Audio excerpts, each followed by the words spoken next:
బోడే రామచంద్ర యాదవ్ సారథ్యంలో BCY party నేతృత్వంలో BC సింహ గర్జన.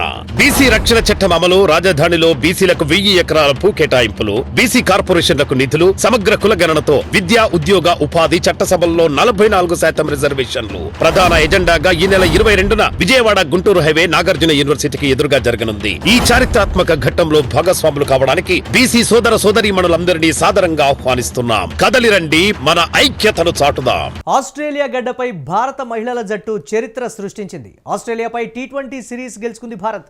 2-1తో సిరీస్ గెలిచింది భారత్. ఇక మూడో టీ20 మ్యాచ్లో ఆస్ట్రేలియాపై భారత్ 17 పరుగుల తేడాతో విజయం సాధించింది. టీమిండియా 20 ఓవర్లలో 6 వికెట్ల నష్టానికి 176 పరుగులు చేసింది. ఇక స్మృతి మంధన 82 పరుగులు, జెమిమా రోడ్రిగ్స్ 59 పరుగులతో ఇద్దరు కూడా హాఫ్ సెంచరీలు చేసినటువంటి పరిస్థితి. లక్ష్య ఛేదనకు దిగినటువంటి ఆసీస్ 159 పరుగులకు 9 వికెట్లు కోల్పోయి ఆ స్కోర్కే పరిమితమైనటువంటి పరిస్థితి ఉంది. ఆస్ట్రేలియా ఆటగాళ్లలో యాష్లే గార్డ్నర్ 57 పరుగులు చేసింది. భారత బౌలర్లలో శ్రేయాంక పాటిల్ 3, శ్రీచరణి 3, అరుంధతి రెడ్డి 2, రేణుకా సింగ్ ఠాకూర్ 1 వికెట్ తీసుకున్నారు. ఇక ప్లేయర్ ఆఫ్ ది మ్యాచ్గా నిలిచింది స్మృతి మంధన. దీనిపై మరిన్ని అప్డేట్స్ మా కరెస్పాండెంట్ సతీష్ అందిస్తారు. సతీష్, టీ20 సిరీస్ గెలిచింది మహిళల జట్టు భారత్కి సంబంధించి ఏంటి మ్యాచ్ ఆశాంతం కూడా ఆసక్తిగా సాగినటువంటి పరిస్థితి. అప్డేట్స్ ఏంటి, ఓవరాల్గా ఎలా చూడాలంటారు ఈ విజయాన్ని? ఆస్ట్రేలియా గడ్డపైన ఆస్ట్రేలియా టీంని ఓడించడం అంటే అంత ఆషామాషి కాదు. దాంట్లో ముఖ్యంగా టీ20 సిరీస్లో ఫస్ట్ మ్యాచ్ ఏదైతే ఇండియా గెలిచింది, సెకండ్ మ్యాచ్లో దాదాపు 17 పరుగులతోటి కూడా మరి ఏదైతే ఆస్ట్రేలియా గెలిచింది, దాని తర్వాత ఈరోజు కూడా 17 పరుగులతో మళ్ళీ మూడో టీ20 కీలకమైన టీ20 మ్యాచ్లో మళ్ళీ ఇండియా గెలవడం. సో ముఖ్యంగా ఇక్కడ ఆస్ట్రేలియా గడ్డపైన అంటే సొంత గడ్డపైన విజయం సాధించడం అనేది ప్రతిష్టాత్మకంగా తీసుకోవచ్చు. ముఖ్యంగా ఆ పిచ్చులు కావచ్చు, ఏదైతే ఆస్ట్రేలియాకి సంబంధించిన పిచ్చుల్లో పెద్ద ఎత్తున బౌన్స్ ఎక్కువ అవుతూ ఉంటుంది. అవి ఆడాలంటే ఆ బౌన్స్కి సంబంధించినటువంటి బాల్స్ ఆడాలంటే కొంత ఇబ్బందిగా ఉంటుంది ఇండియన్ బ్యాటర్స్కి. ఎందుకంటే ఇండియా పిచ్లకి ఆస్ట్రేలియా పిచ్లకి చాలా తేడా ఉంటుంది. అక్కడికి వెళ్ళి గెలవడం అంటే మామూలు విషయం కాదు. దాంట్లోనూ ఇది చిరస్మరణీయంగా నిలిచిపోయే విషయం అని చెప్పుకోవచ్చు. ముఖ్యంగా ఈరోజు ఆడినటువంటి మ్యాచ్లో దాదాపు ముఖ్యంగా ఫస్ట్ టాస్ గెలిచారు ఇండియా. టాస్ గెలిచి బ్యాటింగ్ ఎంచుకున్నారు. బ్యాటింగ్లో ఫస్ట్ వికెట్ త్వరగా కోల్పోయినప్పటికి కూడా రెండో వికెట్కి దాదాపు 121 పరుగులు జోడించి ఎవరైతే ఈ స్మృతి మందాన కానీ జమీమి కానీ స్మృతి మందాన 82, జమీమి 59 పరుగులు, వీళ్ళిద్దరూ రెండో వికెట్కి భాగస్వామ్యాన్ని పెద్ద ఎత్తున చేకూర్చడం. దాంతోపాటు చివరిలో కొంత ఏదైతే మొత్తం కూడా ఈ స్మృతి మందాన వీళ్ళిద్దరు సంబంధించినటువంటి కీలక ఆట తర్వాత చివరిలో కూడా పెద్ద ఎత్తున ఆల్రౌండర్స్ కొంత ఆకట్టుకునే ప్రయత్నం అయితే చేశారు. మొత్తం కూడా 176కు 6 వికెట్లు కోల్పోయి మొత్తం కూడా ఫస్ట్ బ్యాటింగ్ చేశారు. దాని తర్వాత బౌలింగ్కు దిగినటువంటి ఇండియా టీం ఇటు బౌలింగ్లోనూ కూడా పెద్ద ఎత్తున ప్రదర్శన చూపిన పరిస్థితులు కనబడతా ఉన్నాయి. బౌలింగ్లో శ్రేయాంక పాటిల్ 3 వికెట్లు, శ్రీచరణి 3 వికెట్లు, అరుంధతి రెడ్డి 2 వికెట్లు, రేణుకా సింగ్ 1 వికెట్. బౌలింగ్లోనూ ఇటు బ్యాటింగ్లోనూ పెద్ద ఎత్తున ప్రదర్శన చూపించారు. అంటే సమిష్టిగా ఆడారు. వాళ్ళ గడ్డపైన ఇట్లా సమిష్టిగా ఆడడం అంటే ఆ పిచ్లలో ఎందుకంటే ఆ బౌన్స్ ఉంటుంది, అంటే పెద్దగా మనకి అవగాహన లేని పిచ్లు ఉంటాయి కాబట్టి ఇప్పుడు ప్రస్తుతం ఈ మ్యాచ్ కూడా మొత్తం ప్రపంచవ్యాప్తంగా కూడా ఇది ఒక రికార్డ్ అని చెప్పుకోవచ్చు. ఇండియా మహిళల జట్టు ఈ ఘనతను మరి వాళ్ళ ఖాతాలో వేసుకున్నారు. మ్యాన్ ఆఫ్ ద మ్యాచ్ స్మృతి మందానకి ఇచ్చిన పరిస్థితులు అయితే కనబడతా ఉన్నాయి. మురళి, పిచ్ కండిషన్స్ను బట్టి కూడా దీనికి సంబంధించి టఫ్ పిచ్ కండిషన్స్లో కూడా భారత్ బ్యాటింగ్ చేసినటువంటి విధానానికి కూడా ప్రశంసలు దక్కుతున్నటువంటి పరిస్థితి. సొంత గడ్డ మీద వారు ఆ స్థాయిలో బ్యాటింగ్ చేయలేకపోయారు. టీం ఎంత స్ట్రాంగ్గా ఉన్నప్పటికీ కూడా భారత్ ఆడినటువంటి తీరుకు సంబంధించి సర్వత్రా డిస్కషన్ అయితే నడుస్తుంది. దీన్ని ఎలా చూడాలంటారు సతీష్?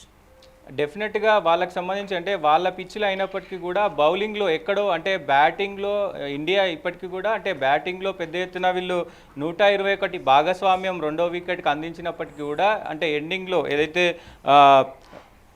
రిచా ఘోష్ 18 ఎండింగ్లో ఆడింది అంతే తప్ప కెప్టెన్ హర్మన్ప్రీత్ కౌర్ కానీ ఇంకా వేరే బ్యాట్స్మెన్స్ ఊహించినంత ఆడలేకపోయారు. అంటే టార్గెట్ స్కోర్ పెద్ద ఎత్తున 176 కాకుండా సో వాళ్ళు ఆడుతున్న తీరు 121 ఈ భాగస్వామ్యం ఏదైతే ఉందో వాళ్ళు ఆడుతున్న తీరు చూస్తే దాదాపు 230-250 పరుగులు చేస్తారనుకున్నారు ఇండియా. కానీ ఇక్కడ వికెట్లు కోల్పోవడం, త్వరగా లాస్ట్లో 2 వికెట్లు కోల్పోవడం, సో హర్మన్ప్రీత్ కౌర్ కానీ పెద్దగా అంటే క్రీజ్లో ఉన్నప్పటికీ నాట్అవుట్గా పెద్దగా రాణించకపోవడం, సో ఇవన్నీ కూడా పరిగణనలో తీసుకుని సో ముఖ్యంగా 176కి దగ్గర ఆగిపోయింది స్కోరు. సో దానికి సంబంధించి ఆస్ట్రేలియా కూడా మరి ఎవరైతే ఈ అప్లై గార్డినర్ 57 పరుగులు తప్ప ఇంకా ఎవరూ రాణించని పరిస్థితి అయితే కనబడుతుంది. ఇటు బౌలింగ్లోనూ విఫలమయ్యారు ఆస్ట్రేలియా టీం, ఇటు బ్యాటింగ్లోనూ కూడా విఫలమైనారు. సో ఆ ఒక్క పర్సన్ తప్ప వేరే ఎవరు కూడా పెద్దగా విజయం వైపు మొగ్గు చూపలేదు. మొత్తం కూడా మరి ఈ మ్యాచ్కి సంబంధించి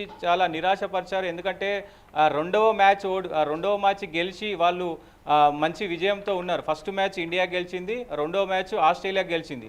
ఆ రెండో మ్యాచ్లో విజయం తర్వాత కొంత కాన్ఫిడెన్స్ ఆస్ట్రేలియాకి వచ్చినప్పటికీ కూడా మూడో మ్యాచ్లో మన వాళ్ళు ఆడిన తీరు కావచ్చు, మన వాళ్ళు చేసిన ఫీల్డింగ్ కానీ, బౌలింగ్ కానీ, బ్యాటింగ్ కానీ చాలా అద్భుతంగా ఆడారు. సో ముఖ్యంగా ఏదైతే స్మృతి మందానకు సంబంధించి బ్యాటింగ్ స్టైల్ కానీ, ఆమె కొట్టినటువంటి షాట్స్ కానీ, అలాగే జమీమి కూడా చాలా బాగా ఆడింది. అంటే ఫామ్లోకి రావడం, వీళ్ళందరూ సమిష్టిగా ఆడడం, ఇటు బౌలింగ్లోనూ అందరూ కూడా పెద్ద ఎత్తున శ్రీచరణి చాలా మంచిగా బౌలింగ్ వేసింది, అలాగే శ్రీలంక పాటిల్ కూడా చాలా మంచిగా బౌలింగ్ వేసింది, అరుంధతి రెడ్డి కూడా చాలా బాగా వేసిన పరిస్థితులు కనబడుతూ ఉన్నాయి. సమిష్టిగా బౌలింగ్ వేశారు, కీలకంగా వికెట్లు తీయగలిగారు. అది ఇంపార్టెంట్. కీలకంగా అంటే కెప్టెన్ హర్మన్ప్రీత్ ఎప్పుడైతే బౌలింగ్ ఆ బౌలర్ను నమ్మి ఇచ్చినప్పుడు వాళ్ళు కీలకంగా ఇచ్చిన టైంలో వికెట్లు తీయడం, సో మొత్తం కూడా 9 వికెట్లకి 159 పరుగులు మాత్రమే చేయడం, ఆస్ట్రేలియా గడ్డ మీదకి వెళ్ళి సో ఈ విజయాన్ని అందుకోవడం కూడా పెద్ద ఎత్తున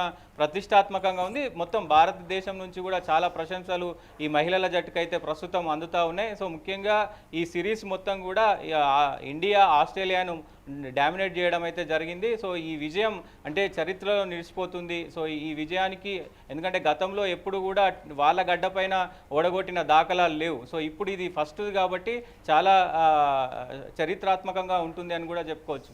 right, thanks for updates Satish. ఇక ఆస్ట్రేలియా గడ్డపై చరిత్ర సృష్టించింది భారత్ మహిళల జట్టు. ఆస్ట్రేలియాపై T20 సిరీస్ భారత్ గెలుచుకుంది.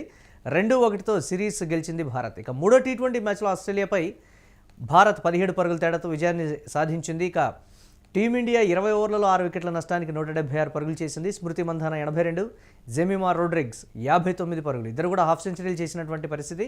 లక్ష్య ఛేదనకు దిగినటువంటి ఆస్ట్రేలియా 9 వికెట్లు కోల్పోయి 159 పరుగులకే పరిమితమైనటువంటి పరిస్థితి. మ్యాచ్ ఆశాంతం కూడా ఆసక్తిగా సాగినటువంటి ఈ మ్యాచ్లో భారత్ విజయం సాధించి సిరీస్ను కూడా కైవసం చేసుకున్నటువంటి బ్రేకింగ్ న్యూస్ చూస్తున్నాం.